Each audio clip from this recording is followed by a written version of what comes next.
Selidikilah aku, ya Allah, dan kenallah hatiku, ujilah aku dan kenallah pikiran-pikiranku.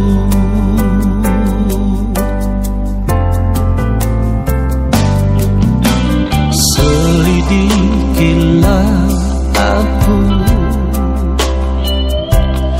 ya Allah,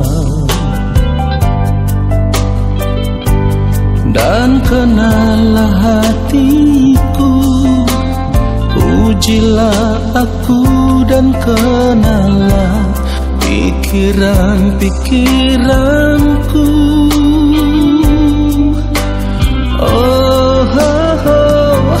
Lihatlah apakah jalanku seru, dan tuntunlah aku di jalan yang kekal.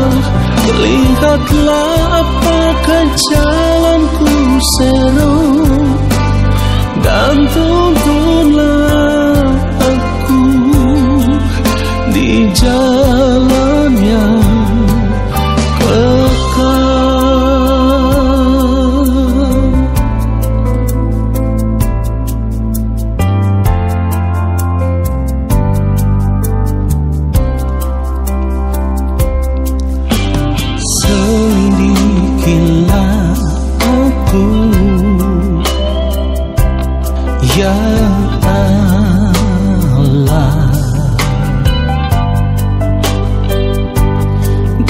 kenallah hatiku, ujilah aku dan kenallah pikiran-pikiranku.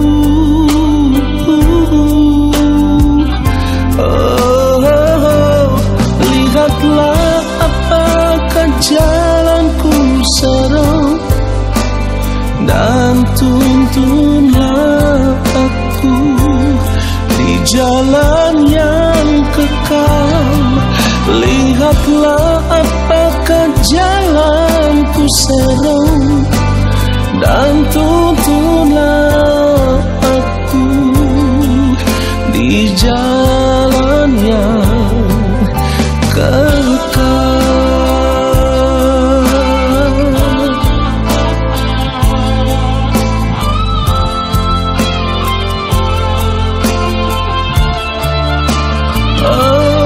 Lihatlah apakah jalanku seru, dan tuntunlah aku di jalan yang kekal. Lihatlah apakah jalanku seru, dan tuntunlah aku di jalan yang kekal, dan tuntunlah aku di jalan yang kekal.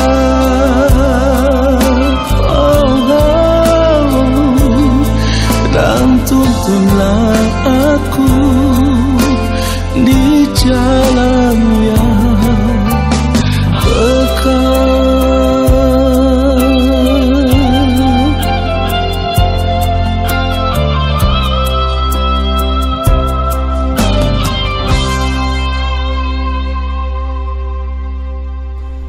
Mari kita berdoa, saudaraku.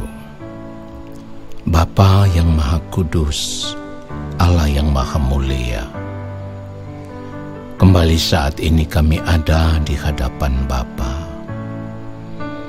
Kami mau menanti-nantikan Bapa berbicara bagi kami.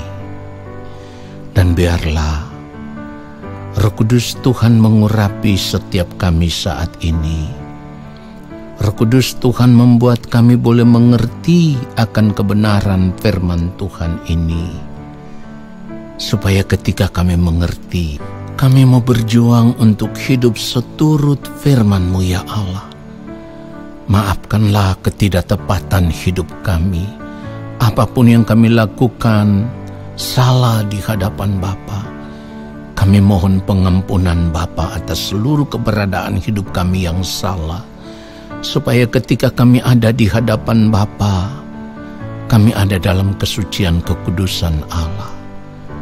Di dalam nama Tuhan Yesus Kristus, kami siapkan hati kami untuk menerima kebenaran firman Tuhan saat ini. Haleluya. Amin. Saudara yang dikasihi oleh Tuhan Yesus Kristus, sebagai orang percaya kita harus benar-benar menyadari bahwa berada di dalam Kristus itu artinya kita harus tunduk dalam penurutan akan kehendak Allah. Kita harus tunduk dalam pengaturan Allah. Atau dengan kata lain, kita harus hidup taat pada perintah Allah. Dan ini adalah harga yang harus kita bayar sebagai orang percaya, tanpa bisa kita tolak. Kita tidak bisa menolak ini jika kita mau benar-benar berkenan kepada Allah. Oleh sebab itu, kalau firman Tuhan katakan seperti yang ditulis di dalam 1 Petrus 1 ayat 16, sebab ada tertulis, kuduslah kamu sebab aku kudus. Saudaraku, maka kita harus berjuang untuk kudus. Sebagai orang percaya kita harus melihat kebenaran firman Tuhan ini sebagai perintah yang harus kita lakukan, perintah yang harus kita taati, perintah yang harus kita turuti. Sebab menolak untuk menjadi kudus berarti menolak perintah Allah.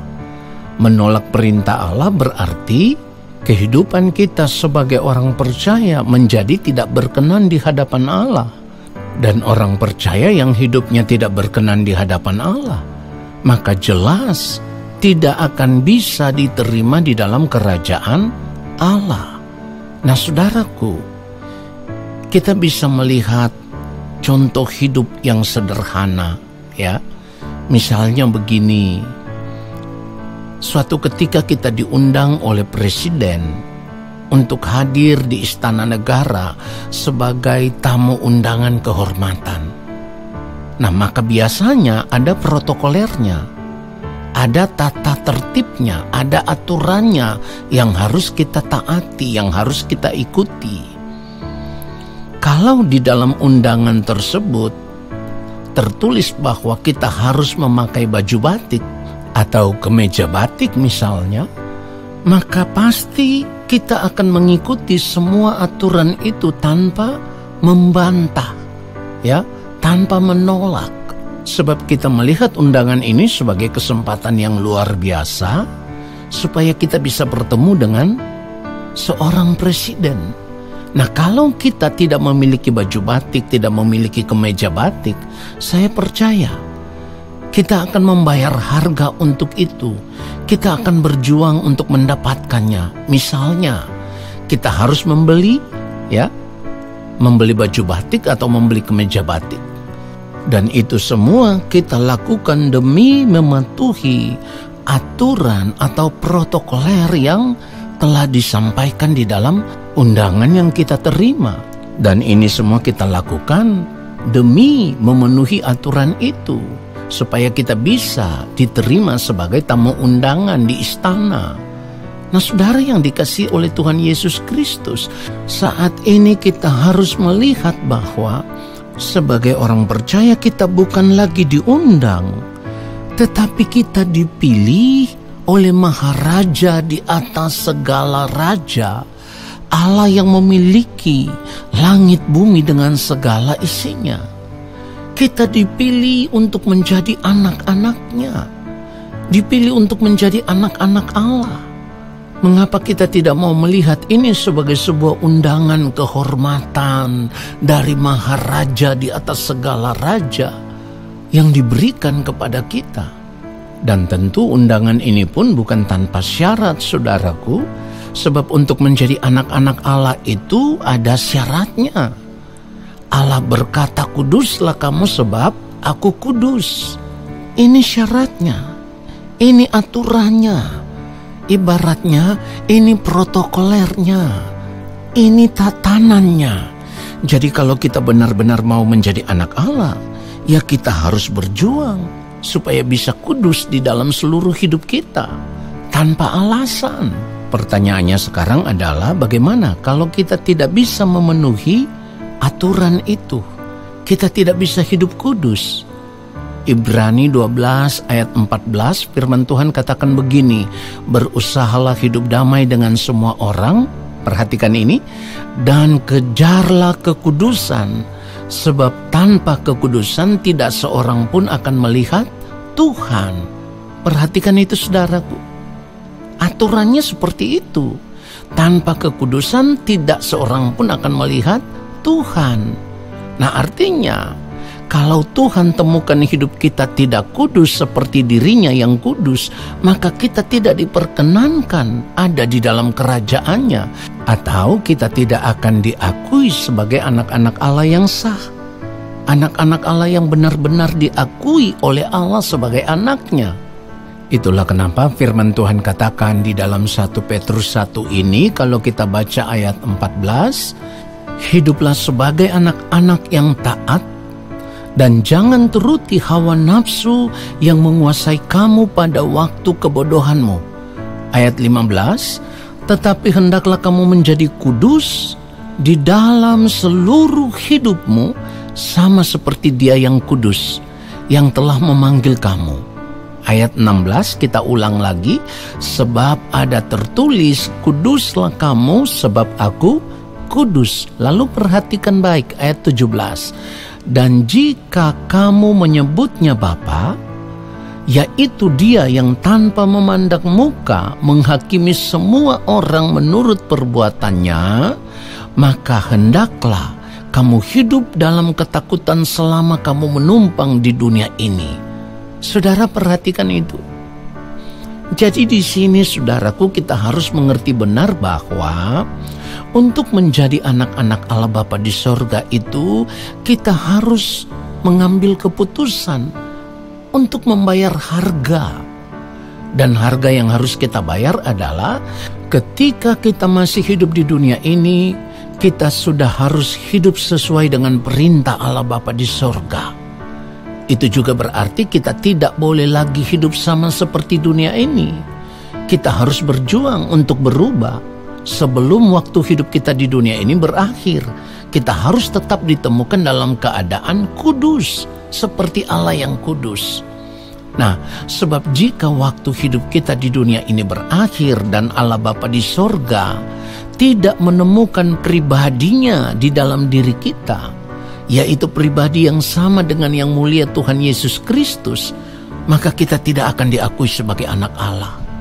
Jadi kalau kita menolak aturan Tuhan, menolak perintah Tuhan, dan tetap hidup dengan cara hidup dunia, maka sebenarnya kita menolak untuk diselamatkan di dalam Tuhan Yesus Kristus. Itulah kenapa di atas tadi saya katakan kalau kita ada di dalam Kristus, kita harus hidup di dalam pengaturan Allah. Saudaraku, saya juga sadar benar bahwa kebenaran seperti ini tentu tidak akan diterima oleh orang-orang yang masih mau hidup dengan cara hidup dunia, orang-orang yang masih mau menikmati dunia ini dengan segala kesenangannya. Sebab mereka merasa bahwa asal percaya saja kepada Tuhan Yesus, itu sudah cukup memberi jaminan bagi mereka untuk masuk dalam kerajaan sorga. Dan saya sendiri juga tidak berhak untuk memaksa saudara. Tetapi sebagai hamba Allah, saya menyampaikan ini kepada saudara sebagai peringatan. Ingat baik saudaraku, api neraka itu tidak pernah padam. Seharusnya kita gentar, ya. Seharusnya kita benar-benar takut akan Allah. Seharusnya kita mengerti bahwa perintah Allah itu demi kebaikan kita, bukan saja hari ini, tetapi demi kebaikan kita di kekekalan nanti. Itulah kenapa firman Tuhan katakan di dalam Matius pasal 5 ayat 48, karena itu haruslah kamu sempurna sama seperti Bapamu yang di sorga adalah sempurna. Lalu kalau kita baca Matius 7 ayat 21 sampai 23, bukan setiap orang yang berseru kepadaku Tuhan, Tuhan akan masuk ke dalam kerajaan sorga, melainkan dia yang melakukan kehendak Bapa-Ku yang di sorga. Ayat 22, pada hari terakhir banyak orang akan berseru kepadaku, Tuhan, Tuhan, bukankah kami bernubuat demi nama-Mu dan mengusir setan demi nama-Mu dan mengadakan banyak mujizat demi nama-Mu juga? Perhatikan ini saudaraku, ayat 23. Pada waktu itulah aku akan berterus terang kepada mereka dan berkata, aku tidak pernah mengenal kamu. Enyahlah daripadaku, kamu sekalian pembuat kejahatan. Jadi saudaraku, sekali lagi kita harus benar-benar menyadari akan hal ini sebelum terlambat. Sebelum terlambat.